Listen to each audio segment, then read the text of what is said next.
Good morning everyone, welcome to Enlighten Tutorials. इस video में हम लोग अगेन जो हमारा सैम्पल पेपर सेट था उसका मैं सेक्शन डी लेकर आई हूँ जो कि 5 मार्क्स के लिए है। ठीक है, उसमें क्वेश्चन नंबर 33 तक मैंने लास्ट क्लास में किया था। आज के इस वीडियो में मैं 34 क्वेश्चन नंबर को करूँगी। ठीक है, तो a saturated organic compound A belongs to the homologous series of alcohols. ठीक है, तो एक सैचुरेटेड ऑर्गेनिक कंपाउंड ए है जो कि होमोलोगस सीरीज ऑफ अल्कोहल को बिलोंग करता है। On heating A with concentrated sulphuric acid at 443 K it forms an unsaturated compound B with molecular mass 28U. The compound B on addition of 1 mole of hydrogen in the presence of nickel changes to saturated hydrocarbon C. तो आपको इन्होंने पूछा है कि A B C जो compound बना उसको आप आइडेंटिफाई कीजिए। तो देखिए, सबसे पहले जो हमारा ए बी सी जो कंपाउंड है ना, वो ए हमारा है इथेनॉल, बी हमारा इथीन है और सी हमारा इथेन है। ठीक है, तो compound A is our ethanol, compound B is our ethene and compound C is our ethane respectively. तो इसके लिए देखिए, ठीक है, तो कैसे है राइट। तो देखो, पहले ethanol is saturated organic compounds.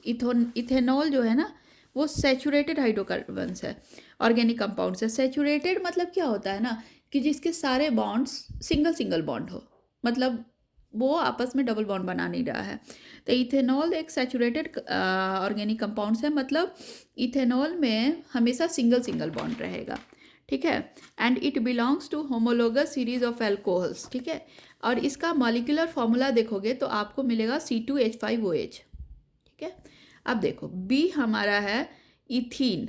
ठीक है, तो ethene is an unsaturated compound with a molecular mass 28U. It is formed when ethanol is heated with concentrated sulfuric acid. तो concentrated sulfuric acid, ठीक है, के प्रेजेंस में अगर इथेनॉल को हीट करेंगे तो हमें मिलेगा इथीन। इथीन का मॉलिक्यूलर फॉर्मूला है CH2 डबल बॉन्ड CH2। तो अब ये अनसैचुरेटेड कंपाउंड हो गया। तो इथेनॉल में अगर कॉन्सेंट्रेटेड सल्फ्यूरिक एसिड डालकर हीट करेंगे तो पहले वो एक सैचुरेटेड हाइड्रोकार्बन्स था, सैचुरेटेड कंपाउंड था, मतलब C2H5OH के बीच में सिंगल सिंगल बॉन्ड था। आप ऐसे देख सकते हो, बॉन्ड पहले ऐसे था C2, ठीक है, यहाँ पे OH और 1 2 3 4 5 हाइड्रोजन 5 है। ठीक है, 5 हाइड्रोजन है, C2H5OH। पहले ये अनसैचुरेटेड सैचुरेटेड था क्योंकि ये सारे बॉन्ड सिंगल सिंगल थे। ठीक है, अब एक अनसैचुरेटेड बॉन्ड बना क्योंकि जब आप H2SO4 के प्रेजेंस में हीट करोगे ना तो OH निकलेगा, वाटर निकल जाता है। H2SO4 का काम क्या है ना कि वाटर को निकाल देना। तो वाटर जब निकलेगा इसमें से तो H2O अगर रिमूव हो जाएगा तो देखो C2H4 बचेगा। वही यहाँ पे बोला गया है कि C2H4 H2SO4 के प्रेजेंस में जब आप हीट करोगे ना इथेनॉल को तो आपका इथीन बनेगा। तो concentrated sulphuric acid is a dehydrating agent, जिसका काम है वाटर को निकाल देना। तो इस कंपाउंड से H2SO4 ने वाटर को रिमूव कर दिया, मतलब हमारा कंपाउंड बनेगा क्या, C2H5OH कॉन्सेंट्रेटेड सल्फ्यूरिक एसिड के प्रेजेंस में हीट करने पर बनेगा इथीन।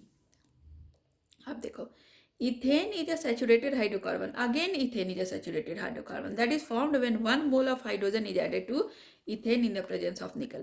अब देखो, इथीन जो बना है हमारा यहाँ पे C2H4 मतलब CH2 डबल बॉन्ड CH2, उसको अगर हम हाइड्रोजन ऐड करेंगे, 2 molecule of hydrogen in the presence of nickel, तो again it will form CH3 single bond CH3, मतलब ये एक अगेन सैचुरेटेड हाइड्रोकार्बन बनेगा। आप इसको ऐसे लिख सकते हो। ठीक है, देखो ये सैचुरेटेड हाइड्रोकार्बन बनेगा, यही इस क्वेश्चन में कहा गया था। ठीक है, ये कंपाउंड हमारा यही है, समझ गए। नाउ तो अब इन्होंने पूछा है कि फाइंड ए बी सी। तो ए हमारा इथेनॉल हो गया, बी हमारा इथीन हो गया और सी हमारा अगेन इथेन हो गया। ठीक है, write the chemical equation showing conversion of A to B. अब ए को बी में कन्वर्ट करने के लिए केमिकल इक्वेशन बनाना है। तो इथेनॉल को हमें इथीन में चेंज करना है, तो इसके लिए केमिकल इक्वेशन बनाना था। तो आप ऐसे लिख सकते हो C2H5OH in the presence of concentrated sulfuric acid when heated gives ethene C2H4। Now again यहाँ पे देखो question number C, what happens when compound C undergoes combustion. तो कंपाउंड सी को जब कंबशन करेंगे तो क्या मिलेगा, ठीक है। तो देखो सी CH2 डबल बॉन्ड CH2 को नहीं नहीं सॉरी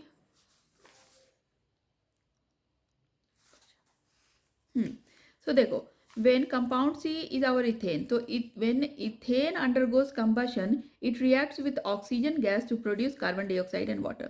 तो जब आप इथेन को बर्न करोगे तो बर्न ऑक्सीजन के ही प्रेजेंस में होता है, तो C2H6 को O2 के प्रेजेंस में जब बर्न करोगे तो बनेगा carbon dioxide plus water plus heat and light energy, ठीक है।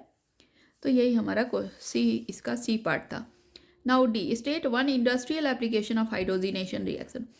तो हाइड्रोजिनेशन रिएक्शन का एक इंडस्ट्रियल एप्लीकेशन इन्होंने पूछा है। तो देखो hydrogenation is use to convert vegetable oils into vegetable ghee और वनस्पति घी, ठीक है। तो जो वेजिटेबल ऑयल है उसको वेजिटेबल घी और वनस्पति घी, जो कि हम लोग डालडा बोलते हैं, उसको डालडा में कन्वर्ट करने में, ऑयल को डालडा में कन्वर्ट करने में हेल्प होता है हाइड्रोजिनेशन का, ठीक है। In this process unsaturated vegetable oil are heated with hydrogen in the presence of catalyst like nickel to form a saturated solid fat. तो यहाँ पे आप देखो ये जो रिएक्शन है ना यही है कि it is a process to convert vegetable oil into vegetable ghee or vanaspati ghee. In the process unsaturated vegetable oil is heated in the presence of hydrogen, heated with hydrogen in the presence of nickel to give us saturated hydrocarbons, okay। तो ये इसका एक industrial use हो गया। Question number ई part देखेंगे इसका कि name the product formed when compound A reacts with sodium. अगर कंपाउंड ए को सोडियम से रिएक्ट करेंगे तो कौन सा नया कंपाउंड बनेगा। तो कंपाउंड ए हमारा क्या है, इथेनॉल, हमने पढ़ा है compound A is our ethanol. अगर आप इथेनॉल को सोडियम से रिएक्ट कराओगे तो क्या बनेगा, तो हमें मिलेगा sodium ethoxide plus hydrogen gas. तो देखो when ethanol reacts with sodium the compound formed is sodium ethoxide along with hydrogen gas. Reaction ऐसे आप देख सकते हो, देखो इथेनॉल है CH3CH2OH प्लस सोडियम, तो हमें मिलेगा CH3CH2ONA प्लस हाइड्रोजन गैस बाहर निकल जाएगा। तो ये इसको बोलते हैं, इस कंपाउंड को बोलते हैं sodium ethoxide. CH3CH2ONA is our sodium ethoxide. अब बैलेंस करने के लिए हम लोग यहाँ पे 2 मॉलिक्यूल्स ऑफ सोडियम इथॉक्साइड और यहाँ पे 2 मॉलिक्यूल्स ऑफ इथेनॉल लेंगे। यहाँ पे 2 सोडियम और यहाँ पे H2 बैलेंस है। नाउ इसका और पार्ट देखेंगे। देखो और पार्ट में इन्होंने कहा है कि with the help of a diagram show the formation of micelles when soap is applied on oily dirt. तो आपको एक मिसल्स का फॉर्मेशन बनाना है, ठीक है। ये जो स्ट्रक्चर है इसको मिशल बोलते हैं।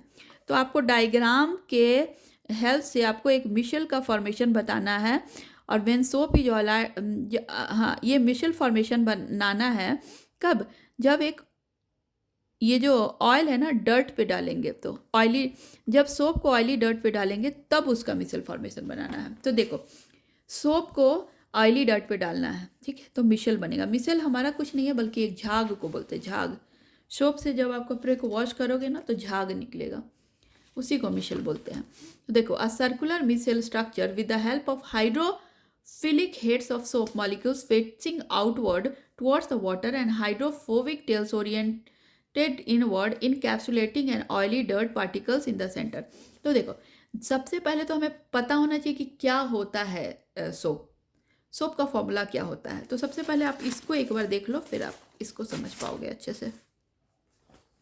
तो देखो हमारा ये जो सोप है ना बेसिकली इसका ये फॉर्मूला होता है, इसको हम लोग बोलते हैं क्या, इसको बोलते हैं फैट और ऑयल और ईस्टर, ठीक है।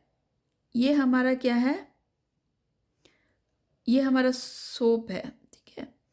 इसको हम लोग बोलते हैं sodium salt of fatty carboxylic acid, ठीक है। Sodium salt of fatty carboxylic acid, ठीक है। Sodium salt of fatty carboxylic acid CH, मतलब इसमें ये कार्बन हाइड्रोकार्बन का लंबा चेन होगा, लॉन्ग चेन होगा। आप 1 या 2 मॉलिक्यूल्स नहीं देख सकते हो। आप यहाँ देखो 17 मॉलिक्यूल्स ऑफ कार्बन है, 35 मॉलिक्यूल्स ऑफ हाइड्रोजन है, ठीक है। C17H35COONA। तो जितना लंबा कार्बन का चेन होगा ना सोप उतना ही अच्छा झाग बनाएगा और सोप की क्वालिटी उतनी अच्छी होगी। तो देखो जो लॉन्ग चेन है ना C17H35 उसको हमने सीधे R से डिनोट किया। R मतलब C17H35, या फिर आप और भी बड़े चेन ले सकते हो, ठीक है। तो यहाँ पे मैंने R सिंगल बॉन्ड C से डबल बॉन्ड O फिर सिंगल बॉन्ड ONA ऐसे लिया है।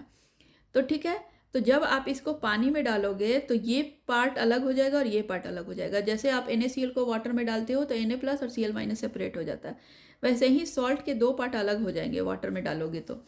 अब ये सेपरेट जब हो जाएंगे ना तो क्या होगा कि C17H35COO माइनस ये स्ट्रक्चर यहाँ पे आएगा।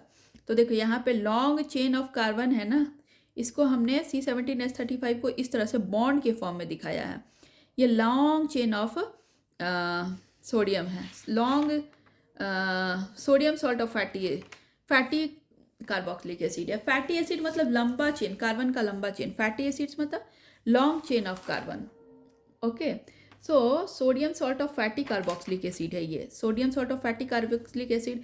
यहाँ पे देखो यहाँ पे माइनस चार्ज है, ठीक है।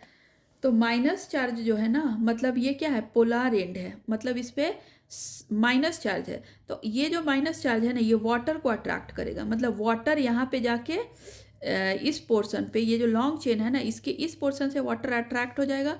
और ये नॉन पोलार एंड है जो कार्बन एंड है, यहाँ पे डर्ट और ऑयल जाके अट्रैक्ट होगा, क्योंकि डर्ट और oil is also non polar, क्योंकि उसमें कोई आयंस नहीं होता है। वो डर्ट है, ऑयल है, ये सारे हाइड्रोकार्बन्स के ही हैं, ठीक है। So polar dissolve polar and non polar dissolve non polar. Polar को डिजॉल्व करने के लिए पोलार ही चाहिए, ठीक है, अपने ही अपने को डुबाता है। The same condition will apply है। नॉन पोलार को डिजॉल्व करेगा, पोलार को डिजॉल्व करेगा, ठीक है।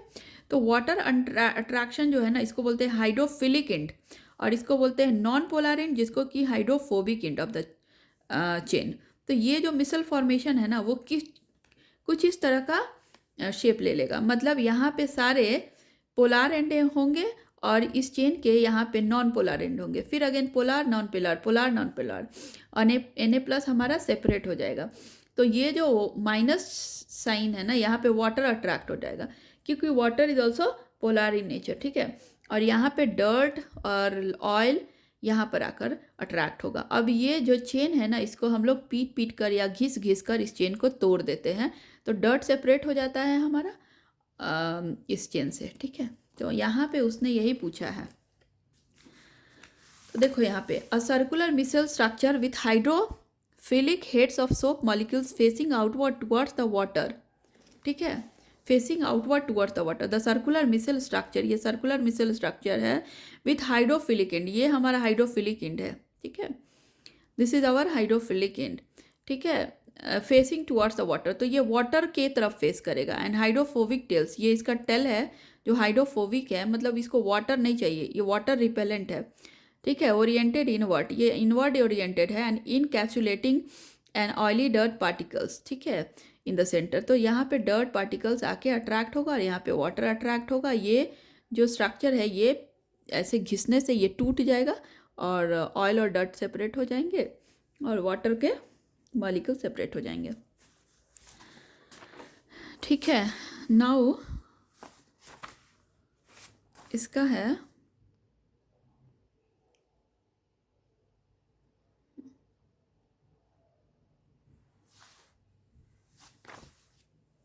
देखो, in the test tube X add few drops of soap solution in a test tube Y, add a few drops of detergent solution, ठीक है।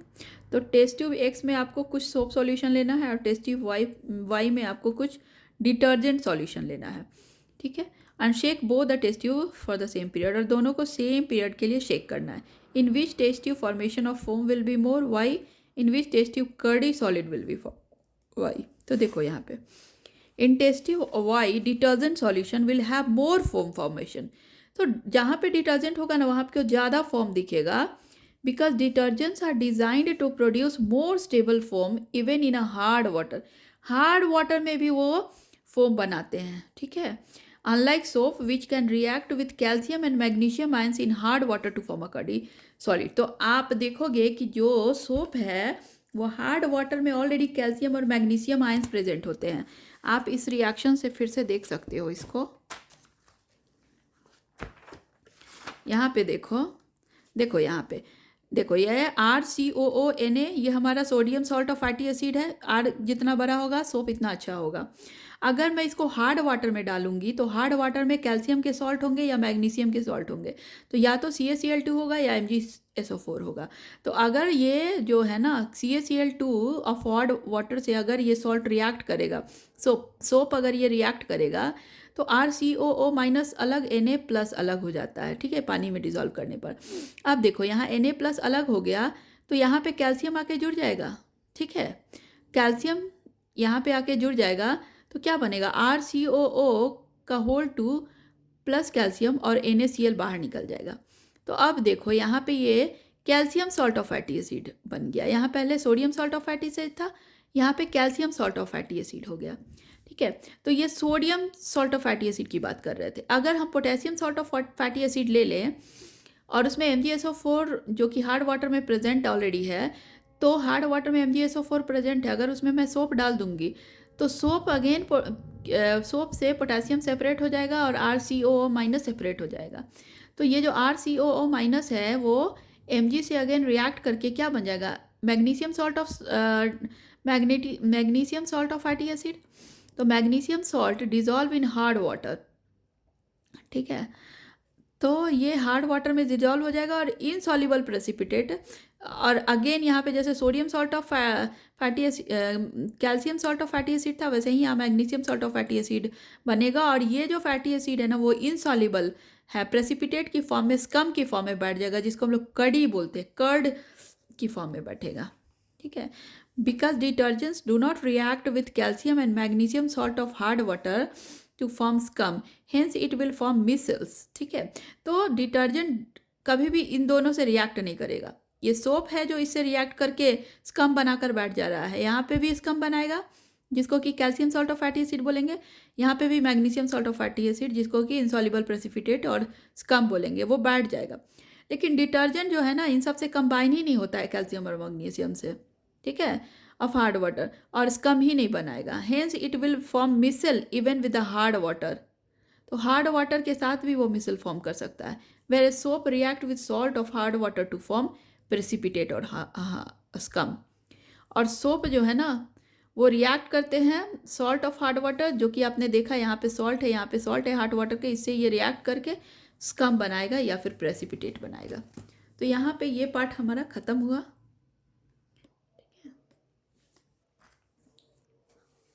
तो वही है, test tube X is likely to form curdy solid because when soap comes in contact with a hard water containing calcium and magnesium ions, it reacts to form insoluble precipitate that appears in the curdy solid.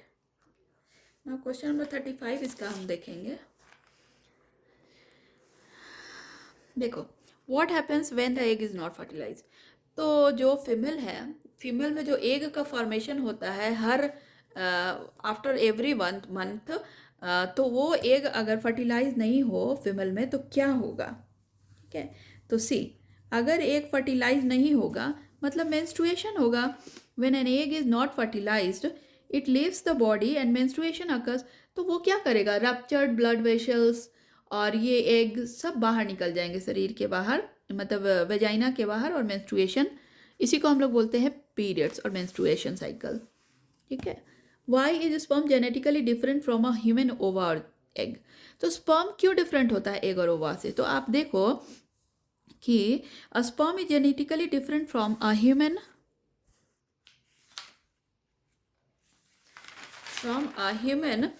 Egg because sperm carries either X और Y chromosome. तो आप एक sperm में या तो एक X chromosome देखोगे या फिर किसी और दूसरे स्पर्म में या तो Y क्रोमोसोम देखोगे, ठीक है। 22 क्रोमोसोम्स तो होगा जो कि सारे स्पर्म्स में होंगे सेम, लेकिन लास्ट जो 23rd क्रोमोसोम है वो या तो किसी में X होगा या तो किसी में Y होगा। और फीमेल में हमें पता है कि सभी में X ही होने वाला है। तो फीमेल के जो एग है ना उस सभी X में सिर्फ X क्रोमोसोम ही होगा। तो मेल का अगर X फीमेल के एग्स से कंबाइन हुआ तो गर्ल चाइल्ड का बर्थ होगा। अगर मान लो गर्ल चाइल्ड फॉर्म होगी, और अगर मान लो एक्स वाई से कंबाइन कर जाए तो बॉय बेबी की चांसेस है।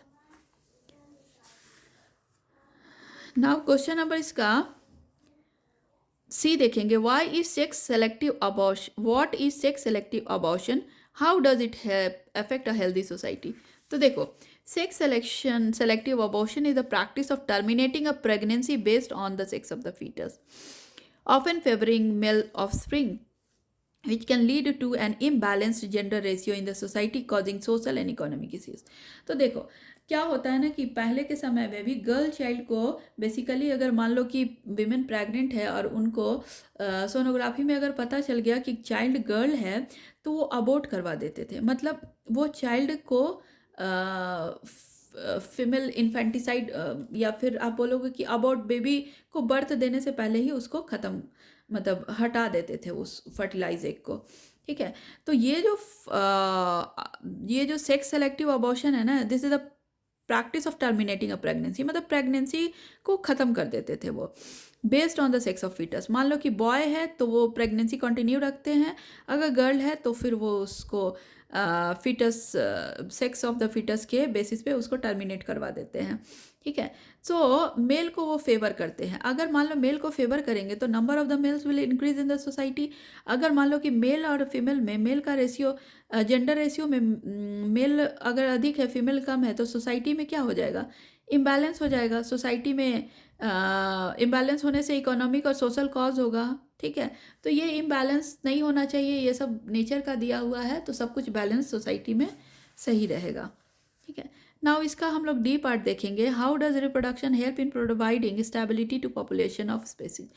तो रिप्रोडक्शन से कैसे स्टेबिलिटी बना रहेगा पॉपुलेशन ऑफ स्पेसीज का। तो देखो, reproduction helps in maintaining a stable population of species by ensuring that new individuals are born to replace those that die, balancing the birth and the death rates। मान लो क्या कि अगर एक family है, उसमें जो कोई ओल्ड एज पीपल है, उनका डेथ हो गया, तो उसके बदले में न्यू चाइल्ड भी आते हैं, तो फैमिली में ये कॉन्टिन्यूटी बना रहता है। मतलब एक अगर किसी का डेथ हो रहा है तो किसी का बॉर्न हो रहा है, तो इस तरह से हमारे जो अर्थ है उस पर स्टेबिलिटी बना रहता है लोगों, मतलब कि इंडिविजुअल्स का। ठीक है, नाउ इसका और पार्ट देखेंगे, identify ABCD in the given diagram and right their names. तो देखो, सबसे पहले ए जो है ना वो हमारा स्टिग्मा है, ये फीमेल रिप्रोडक्टिव ऑर्गन है, और यहाँ पर जो है ना, यहाँ पे ये स्टिग्मा है, यहाँ पे एक पॉलन ग्रेन आकर स्टिग्मा पे बैठा है और ये एक पॉलन ट्यूब बनाया है। So B will be our pollen tube, C will be our ovary है ये सी जो सैलन पार्ट दिख रहा है, और inside the ovary will be the ovule. तो डी हमारा एग सेल है। ठीक है, अब पूछ रहा है what is pollination and explain its significance. तो सबसे पहले देखो पॉलिनेशन होता क्या है। So pollination is the transfer of pollen grain from anther to a compatible stigma. तो मान लो क्या कि कोई भी एंथर है तो उस एंथर का स्टिग्मा पे ट्रांसफ़र, ठीक है, उस फ्लावर के स्टिग्मा पे, फिर या फिर कोई दूसरे फ्लावर के स्टिग्मा पर सेम टाइप का फ्लावर होना चाहिए। अब ऐसा नहीं कि हिबिस्कस के फ्लावर को आप रोज़ के फ्लावर पे जाके, हिबिस्कस के फ्लावर के पॉलन को आप रोज़ के फ्लावर के स्टिग्मा पे डाल दो, ऐसा नहीं। So transfer of pollen grain from anther to a compatible stigma is called pollination। Significance देख लो, अगर ऐसा होगा pollen grain का ट्रांसफर स्टिग्मा पे, तो क्या होगा, फॉर्मेशन ऑफ जाइगोट होगा। ठीक है, तो formation of zygote is the significance. Now इसका सी पार्ट देखो, explain the process of fertilisation in flower. तो फर्टिलाइजेशन इन फ्लावर का प्रोसेस कैसे होता है फर्टिलाइजेशन। तो सबसे पहले पॉलिनेशन होगा, फिर जर्मिनेशन होगा, फिर पेनिट्रेशन ऑफ द ओव्यूल होगा, फिर फर्टिलाइजेशन होगा। ठीक है, तो ये 4 प्रोसेस होंगे। तो देखो, पॉलिनेशन में transfer of pollen grain from anther of the stamen to the stigma of the pistil by wind और एनिमल्स। तो विंड और एनिमल्स बेसिकली ये काम करते हैं। ठीक है, तो इसी को हम लोग पॉलिनेशन बोलेंगे। ठीक है, पॉलन का एंथर से स्टिग्मा पे फॉल करना, ठीक है, ट्रांसफर होना। फिर होगा germination, the pollen grain grows into pollen tube that travels down the style to the ovary. तो ये जो आप देखते हो ना, पॉलन ग्रेन पॉलन ट्यूब बनाएगा और ये चला जाएगा ओवरी के अंदर, ओव्यूल के अंदर, ओवरी के अंदर ये चला जाएगा। ठीक है, अब हो जाएगा पेनिट्रेशन ऑफ ओव्यूल। ओवरी के अंदर जब जाएगा ना तो ये ओव्यूल को पेनिट्रेट करेगा, ओव्यूल के अंदर वो पेनिट्रेट करके जाएगा। So the pollen tube reaches the ovule and creates an opening to allow sperm access the egg. और वो पेनिट्रेट करके जब ओव्यूल के अंदर जाएगा तो स्पर्म जो है ना पॉलन ट्यूब के अंदर वो चला जाएगा एग के अंदर। और फिर क्या हो जाएगा फोर्थ पॉइंट में, fertilisation, the sperm and egg merge to form a diploid zygote. तो स्पर्म और एग दोनों मिलके एक जाइगोट बनाएंगे जो कि डिप्लॉयड इन नेचर होगा। डिप्लॉयड मतलब number of the chromosomes double हो जाएगा। नाउ इसका फोर्थ, उसके बाद क्या हो जाएगा, फर्टिलाइजेशन हो गया, हमने पढ़ लिया है। अब देखो सीड डेवलपमेंट, यहाँ पे फिफ्थ पार्ट देखो क्या लिखा है, which name the part of the flower that develop after fertilisation into seed. तो सीड ओव्यूल्स में डेवलप होगा, फ्रूट्स ओवरी में डेवलप होगा, वही है, seed will develop into ovule and ovary, fruit will develop into ovary will develop into fruit. ठीक है। Now question number 36 देखो, a copper wire has a diameter of 0.5 mm। कोई copper का wire है जिसका डायमीटर है 0.5 mm। यहाँ पे मैं ड्रॉ कर देती हूँ, ये एक कॉपर का वायर है और इसका डायमीटर क्या है 0.5 mm। ठीक है, ये एक डायमीटर है इसका। ठीक है, और इसकी रेजिस्टिविटी 1.6 इंटू 10⁻⁸ ओम मीटर है। तो सबसे पहले हम लोग देखेंगे रेजिस्टेंस और रेजिस्टिविटी में डिफरेंस क्या होता है। देखो रेजिस्टिविटी क्या, रेजिस्टेंस क्या होता है ना कि किसी भी कंडक्टर में इलेक्ट्रिक करंट के फ्लो को रोकना, उसको उसके फ्लो को रोकना। ठीक है, दैट इज रेजिस्टेंस। तो रेजिस्टेंस जो है ना वो डिपेंड करेगा लेंथ ऑफ द वायर। मान लो क्या कि एक कॉपर वायर है तो उसका रेजिस्टेंस, जितना ज़्यादा लंबा वायर लोगे उतना ज़्यादा, सपोज कॉपर के बदला मैं टंगस्टेन का वायर ले रही हूँ, तो टंगस्टेन के वायर में जितना लंबा वायर लोगे ना उतना ज़्यादा रेजिस्टेंस होगा। अगर छोटा वायर ले लोगे सपोज 50 सेंटीमीटर का तो रेजिस्टेंस उसका कम होगा। अगर मान लो क्या कि 2 मीटर का वायर लोगे तो रेजिस्टेंस बढ़ेगा। ठीक है, अगर एरिया ऑफ क्रॉस सेक्शन बढ़ा दोगे, सपोज एरिया बढ़ा दोगे, सपोज 10 मीटर स्क्वायर का ले लोगे तो उसकी रेजिस्टेंस क्या हो जाएगी ना कि मान लो क्या कि उसकी रेजिस्टेंस आर है, तो अगर मान लो क्या कि अगर 50 मीटर स्क्वायर का ले लोगे एरिया तो उसकी रेजिस्टेंस कम हो जाएगी। एरिया बढ़ेगा तो रेजिस्टेंस कम होगा, एरिया घटेगा तो रेजिस्टेंस बढ़ेगा। ठीक है, सपोज आप सड़क पे जा रहे हो तो सड़क पे आप रोड पे जा रहे हो तो रोड पे ट्रैफिक, अगर मान लो रोड को चौड़ा कर दोगे तो ट्रैफिक कम हो जाएगा, रोड को अगर पतला कर दोगे तो ट्रैफिक बढ़ जाएगा। सेम हियर, एरिया को बढ़ा दोगे तो रेजिस्टेंस कम हो जाएगा। रेजिस्टेंस को मैंने ट्रैफिक से कंपेयर किया है। अगर एरिया ऑफ क्रॉस सेक्शन घटा दोगे तो ट्रैफिक बढ़ेगा। लेकिन रेजिस्टिविटी क्या होता है, देखो रेजिस्टिविटी है ना, हर एक किसी भी कॉपर वायर के लेंथ या एरिया पे क्रॉस सेक्शन पे डिपेंड नहीं करेगा, लेंथ या एरिया ऑफ क्रॉस सेक्शन वो इंडिविजुअली उस कॉपर वायर का, हर किसी, तुम अगर किसी भी कॉपर वायर को ले लो, या तो ये 1 मीटर हो या 10 मीटर हो या 50 मीटर हो, रेजिस्टिविटी सबकी सेम ही रहने वाली है। अगर तुम सिल्वर वायर ले लो, उसका अगर लेंथ ले लो 10 मीटर, 50 मीटर या 100 मीटर, उसकी भी रेजिस्टिविटी सेम ही रहने वाली है। लेकिन कॉपर और अगर सिल्वर वायर के रेजिस्टिविटी को कंपेयर करोगे ना तो दोनों की रेजिस्टिविटी डिफरेंट होगी। Why? Because the material is different. So अगर अलग अलग मेटल का रेजिस्टिविटी देखोगे तो दोनों मेटल के रेजिस्टिविटी अलग होंगे। लेकिन रेजिस्टेंस में क्या है ना कि सेम ही मेटल के रेजिस्टेंस डिफरेंट हो सकते हैं depending upon the area of cross section and length of the wire. ठीक है, इतना समझ गए। अब देखो, a copper wire has a diameter of 0.5 mm and resistivity 1.6 into 10⁻⁸ ohm meter. Calculate the length of this wire to make its resistance 100 ohm. How much does the resistance change if the diameter is doubled without changing its length? देखो सबसे पहले हमें diameter दिया है 0.5 mm, resistivity P दिया है 1.6 into 10⁻⁸ ohm metre और resistance दिया है 10 ओम। तो length of the wire will be L। ठीक है, हमने माना let the length of the wire be L। ठीक है, अब देखो एरिया हम जानते हैं कि एरिया क्या होता है पाई आर स्क्वायर।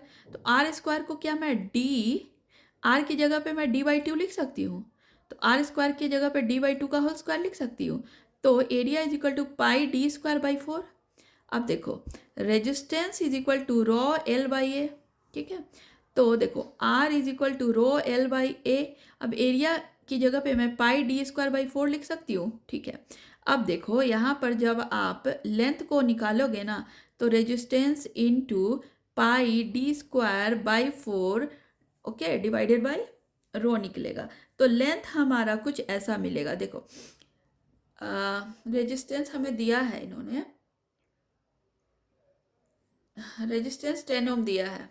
ठीक है, पाई हमें 3.14 पता है, डी स्क्वायर हमें पता है 0.5 इंटू 10⁻³ का होल स्क्वायर। ठीक है, क्योंकि डी का वैल्यू दिया है, 4 हमने लिख दिया और रो का वैल्यू हमें दिया है 1.6 इंटू 10⁻8। ठीक है, ओम मीटर। अब देखो यहाँ पे, अब देखो लेंथ हमारा क्या हो जाएगा, जब आप इसको कैलकुलेट करोगे ना तो 122.7 मीटर मिलेगा आपको इसका कैलकुलेशन। ठीक है, अब देखो resistance is directly inversely proportional to D square. तो resistance proportional to 1/d²। If the diameter, अगर मान लो डायमीटर को मैं 2 लिख देती हूँ, ठीक है, डायमीटर को अगर मैं यहाँ 2 लिख देती हूँ तो रेजिस्टेंस क्या हो जाएगा। सपोज पहले डायमीटर 1 था तो रेजिस्टेंस भी 1। अगर मान लो क्या कि मैं डायमीटर को 2 लिख देती हूँ तो रेजिस्टेंस क्या हो जाएगा, 1/4 हो जाएगा, 2 का स्क्वायर 4, तो 1/4 हो जाएगा। Here the new resistance will be what, 2.5 ओम। पहले रेजिस्टेंस 10 ओम था, अब इसका 1/4 निकालेंगे तो 2.5 ओम आ जाएगा। So this was today's video on section D. Next class में मैं सेक्शन ई को लेकर आऊँगी। तब तक आप हमारे चैनल पे बने रहिए। उसके बाद मैं मैथ्स के भी प्रैक्टिस सेशन को लेकर आऊँगी।